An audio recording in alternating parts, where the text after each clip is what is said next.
तो welcome back. New Zealand पहला match खेलता है इंग्लैंड से, वो जीतता है 9 विकेट से। क्या बैटिंग, क्या बॉलिंग, क्या फील्डिंग। न्यूजीलैंड दूसरा मैच खेलता है, वो जीतता है 99 रन से।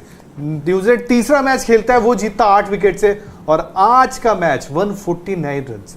तो ये न्यूजीलैंड जो है ये जीत का चौका लगा चुके हैं। अब जो कहते हैं आखिरी जो अगला मैच खेलेंगे वो इंडिया से खेलेंगे, वहां ये जीतते हैं। वैसे हम तो नहीं चाहेंगे, अगर ये जीतते तो फाइफर एक होता है ना, हम बात करते हैं फाइफर पंजा, जीत का पंजा हो जाएगा। बट हम ये चाहेंगे कि ऐसा ना हो। बट क्या लगता है इंडिया, अगला मैच इंडिया और बांग्लादेश है, और अगर इंडिया भी जीत जाता है तो 4 मैच इंडिया जीत चुका है, 4 मैच जीत चुका है न्यूजीलैंड, और फिर ये दोनों का मुकाबला होगा 5वें पॉइंट, मतलब आप 10 पॉइंट्स के लिए।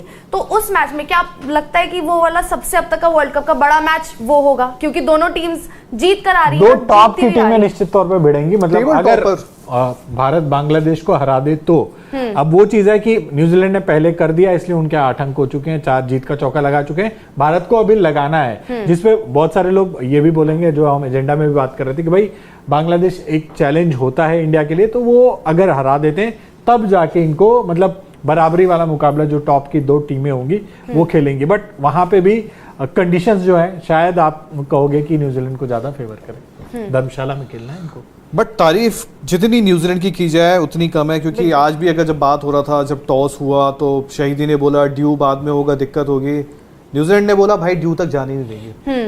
उन्होंने अपफ्रंट खत्म कर दिया। अपफ्रंट आपको याद होगा अगर आप ये मैच देख रहे होंगे, तो जिस वक्त न्यूजीलैंड ने टॉम लेथन और जो ग्लेन फिलिप्स की 144 रन की पार्टनरशिप हुई थी, जिसने उन्हें अच्छी जगह पे पहुंचा दिया था, कहीं सेफ टोटल में।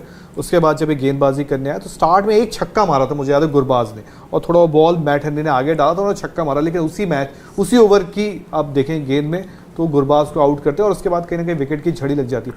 और मिच सैंटनर इस टूर्नामेंट के अब तक की सबसे बेहतरीन गेंदबाज स्पिनर बन के आए हैं। इवन मुझे याद है टॉस से पहले अगर पिच रिपोर्ट में आए तो वहां बात चल रही थी कि रिस्ट स्पिनर का यहाँ पे बोलबाला होगा, लेकिन यार एज फिंगर स्पिनर जो उन्होंने दिखाया, कहते हैं ना कि जिसके पास काबिलियत है उसके लिए क्या विकेट, क्या चीज़ें। और फिर जिस हिसाब से उन्होंने किया, आज भी 3 विकेट लेके गए। और आई थिंक अभी जहाँ तक मुझे लगता है शायद वो इस टूर्नामेंट के हाईएस्ट विकेट टेकर में अभी सबसे ऊपर है। तो लेकिन एक चीज माननी पड़ेगी कि ये न्यूजीलैंड का साइड ना सिर्फ बैटिंग, ना सिर्फ गेंदबाजी, फील्डिंग का जो एफर्ट दिखाया, और ऊपर से जो मिच सैंटनर ने जो कैच पकड़ा। एक चीज जो बातें चल रही थी, मैच जब शुरू हुआ था तो भाई पिछले 2-3 मुकाबले ऐसे रहे थे जहां छोटी टीमों ने आके जाके अच्छा परफॉर्म करके बड़ी टीमों को चौंकाया था। आज के मुकाबले में भी आप उम्मीद यही कर रहे थे कि अफगानिस्तान शायद वो उलटफेर वाली चीज न कर दे, और बल्लेबाजी में एक वक्त पे ऐसा लगा भी जब 4 विकेटें उनकी जल्दी गिर गई थी। लेकिन न्यूजीलैंड ने जब दोबारा जब गेंदबाजी करने उतरे तो उन्होंने कोई भी मौका नहीं दिया कि भाई इफ एंड बट वाली भी बात नहीं। उन्होंने एक वापसी करते हुए एक तो स्कोर बड़ा अच्छा खासा बना लिया था, 288 रन बना लिए थे, और वहां पे भी उन्होंने कोई गुंजाइश नहीं छोड़ी कि अफगानिस्तान आके एक बार को सोचे भी कि बल्लेबाजी में भी 25 ओवरों में यार उनके 100 रन नहीं बने थे, तो अगर वो बहुत अच्छी बल्लेबाजी वहां से कर भी देते, जो कि हुआ नहीं, तो भी उनके बहुत ज्यादा रन नहीं बनने थे। तो ये मैच आसानी से न्यूजीलैंड ने अपने हिस्से में किया है, और ये चीज साबित कर दी है कि भाई जो बाकी टीमों के साथ हुआ है वो न्यूजीलैंड के साथ नहीं होने वाला, इतनी आसानी से तो नहीं होगा। अफगानिस्तान की तो हम यही बात कर रहे थे कि आप अगर ओपनर आउट कर दोगे ना तो मैच आप कहीं ना कहीं अपने हाथ में ले लेते हो। तो वहीं पे जब वो 11 रन बनाकर गुरबाज आउट हुए हैं, उसके बाद मेरे को याद है दीपक ने कहा था कि रहमत शाह को भी आज थोड़ा कंट्रीब्यूट करना पड़ेगा। अब स्कोर कार्ड उठाकर देखे तो रन भले ही सबसे ज्यादा उनके, लेकिन वो क्या 36 रन बनाए उन्होंने, सोते रन बनाए, जिन रनों का कुछ जीत में फायदा नहीं, कुछ नहीं। तो क्या मतलब कब तक ये अफगानिस्तान की टीम सोते तो फिर टीम भी सो ही जाती है ना। लेकिन बात वही है कि अकेले रहमत शाह भी रन नहीं बनाते, अकेले रहमतुल्लाह भी रन नहीं बनाते अफगानिस्तान पे नहीं। मतलब मैं आपसे एक सवाल पूछता हूँ, जब ये वर्ल्ड कप स्टार्ट हो रहा था, जब हम 4 टीमें चुन रहे थे तो हर कोई कह रहा था इंग्लैंड ऑस्ट्रेलिया, या ऑस्ट्रेलिया इंग्लैंड, चौथे नंबर पे रख रहा था न्यूजीलैंड को। बहुत ने नहीं भी रखा था, और किसने सोचा था, बहुत लोगों ने नहीं भी रखा था। वही वाली बात कर रहा, चौथे नंबर की टीम लोग न्यूजीलैंड रख रहे थे, और वो भी चौथे पे रख रहे थे, क्या चौथे पे हम रखते हैं इसको। लेकिन वही टीम जब उन्हें 4 मैच खेलती है, वो आज टेबल में सबसे ऊपर बैठी है। और किसने सोचा था यार कि क्या होता है जो मतलब पहले आई थिंक न्यूजीलैंड को चौथे नंबर पर नहीं रख रहे थे, या रख भी रहे थे, मैं उन्हें सीधे गलत नहीं बोलूंगा कि यार वो लोग गलत थे। उन्हें तो अगर इतना पता होता तो फिर वो आगे बता देते कि कौन सी टीम सेमीफाइनल खेलेगी। मेन चीज क्या है कि उस टाइम तक जब आप एनालिसिस कर रहे थे ना गेम को, आपको पता था कि यार ऑस्ट्रेलिया ऐसी टीम है, उनके पास तो सब कुछ है। भाई इंग्लैंड ऐसी टीम है जो अलग ही ब्रांड की क्रिकेट खेलती है, वो भी बड़ा अच्छा करेगी। इंडिया अच्छा अच्छे टच में नजर आ रही है एशिया कप जीत के, तो कोई ऐसा आदमी नहीं होगा जो कहेगा कि ये 3 टीमें नहीं है। लेकिन आपको अगर सेमीफाइनल में या फिर किसी वर्ल्ड कप में या किसी भी टूर्नामेंट में अच्छा करना होता है ना, मैटर करता है कि आप उस वर्ल्ड कप में जाकर क्या कर रहे हो। टीमें होगी बहुत सारी अच्छी, लेकिन पॉइंट्स मिलते हैं 2 अंक जब आप जीतते हो। न्यूजीलैंड को जीतने का पता है, न्यूजीलैंड के जो खिलाड़ी हैं वो क्लिक कर रहे हैं। किसी ने नहीं सोचा था यार इस वर्ल्ड कप से पहले कि रचिन रविंद्र न्यूजीलैंड के लिए ऐसा पहले मैच में प्रदर्शन कर देंगे। कोई ऐसा करता है भविष्यवाणी तो बता दो, किसी ने कहा हो कि रचिन रविंद्र आएंगे न्यूजीलैंड के लिए सबसे बड़ा विजेता बनके, तो ये चीज पता नहीं। आज सबसे अच्छी चीज क्या हुई, हमने मिचेल सैंटनर की तारीफ की थी कि यार मिचेल सैंटनर नो डाउट इनका पता है। लॉकी फर्गसन के खेलने पर भी लोग सवाल खड़े कर रहे थे कि यार लॉकी पे हमने याद होगा आपको पहले ही कहा था कि जिस दिन वो इंडिया से खेल मतलब India in terms of IPL में खेलते हैं वो लॉकी आपको अलग दिखेंगे, लेकिन जिस दिन उनको पता है कि वो वर्ल्ड कप खेल रहे हो और उनको पता है कि यार मेरा जो दोस्त है बोल्ट वो नया बॉल डालेगा मैट हर्नी के साथ, तो मिडिल ओवर्स में मुझे क्या करना है उस दिन मुझे पता है। मुझे लॉकी फर्गसन का अभी भी याद है कि सब लोग मोस्टली मुझे जितना आता है कि आईपीएल से तुलना कर रहे थे जी कि आईपीएल में तो वो बहुत पिटाई होती है। फिर यहाँ पे वो बात हुई थी कि यार उनके पास जो एक्स्ट्रा पेस है ना वो परेशान करेगी। और आज भी अगर आप देखो तो इस माफ कीजिएगा अफगानिस्तान टीम को इनको पेस ने परेशान किया है और यहाँ पर वो आउट हुआ। और दूसरा मिचेल सैंटनर, साथ ही सबसे बड़ी फील्डिंग, आपने वो मिचेल सैंटनर का कैच देखा क्या जबरदस्त उन्हें पीछे जैसे मैं फील्डिंग पे सवाल पूछता हूँ जय, क्योंकि इनकी जो फील्डिंग है मुझे फील्डिंग पे सवाल मुझसे क्यों? नहीं फील्डिंग पे आपसे सवाल ये है कि इनकी जो फील्डिंग है उसने हमें बहुत दर्द दिया है। 2019 वर्ल्ड कप में आपको याद होगा जिमी नीशम ने जो दिनेश कार्तिक का कैच पकड़ा था, और फिर हम वो कैसे भूल सकते हैं जो गप्टिल ने एमएस धोनी को रन आउट भी किया था।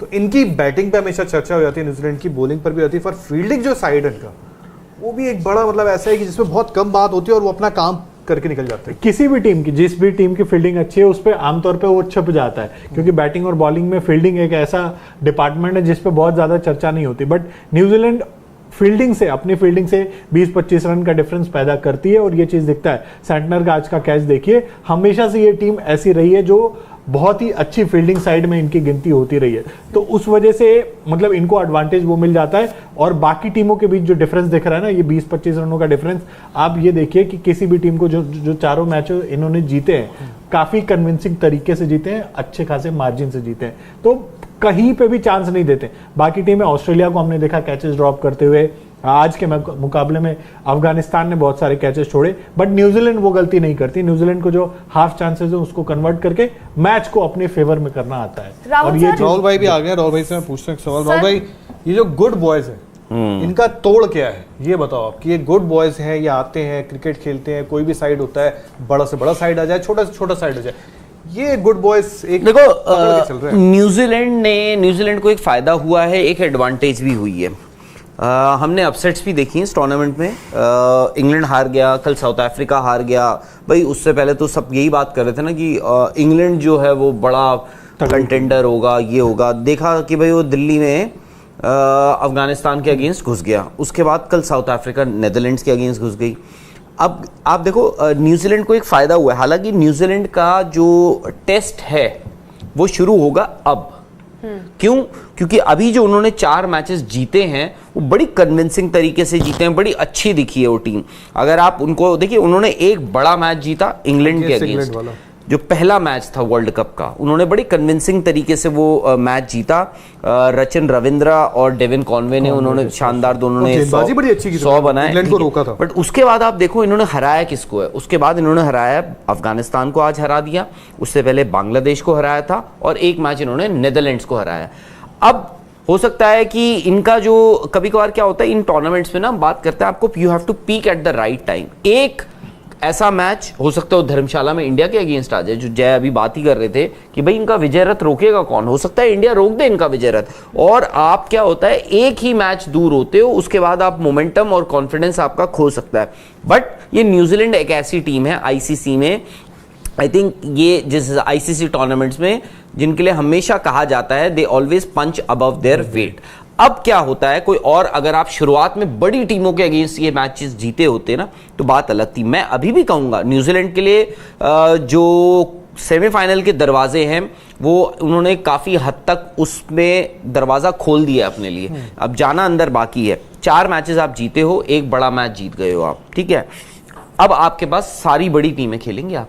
बट राहुल भाई, जैसे बाकी टीमों की हम बात करते हैं, जैसे ऑस्ट्रेलिया, बस अगर आप नंबर्स की बात करें, अगर हम वो 6 जो है ना 6 जीते, अगर if that is the magical number semifinal के लिए क्वालिफाई करने के लिए, तो न्यूजीलैंड उसको इस तरह से देख सकता है कि भाई अभी हमारे पास 5 मैचेस और हैं, 5 है ना, हाँ 5 मैचेस और हैं, अब हमें जीतने 5 में से कितने, 2 मैचेस। क्यों? क्योंकि इररिस्पेक्टिव ऑफ किससे खेला है, किसको हराया, किससे जीते हो या किससे हार रहे हो, फाइनल चीज आपके लिए ये है कि भाई आप थोड़ा सा ना, अब आपको पैनिक, अगर आप हार भी जाओ तो आपको पैनिक करने की जरूरत नहीं है। न्यूजीलैंड 5 में से आपको 2 मैचेस जीतने हैं। क्यों? क्योंकि आपने शुरू के अपने 4 मैचेस जीते हैं। फॉरगेट अबाउट द फैक्ट कि आपने नेदरलैंड्स को हराया, अफगानिस्तान को हराया, बांग्लादेश को हराया, साथ में आपने ऑस्ट्रेलिया को भी हराया। खैर, तो वो है। अब धर्मशाला, अफगानिस्तान तो अब डिरेल हो गई है और मतलब छूट गई है गाड़ी एक तरह से। अब बस ये है कि चलिए किसी और टीम का अपसेट करना है या किसी और टीम को थोड़ा पीछे करके किसी और को मौका दिलवाना है, तो वो वाला हिसाब रहा है।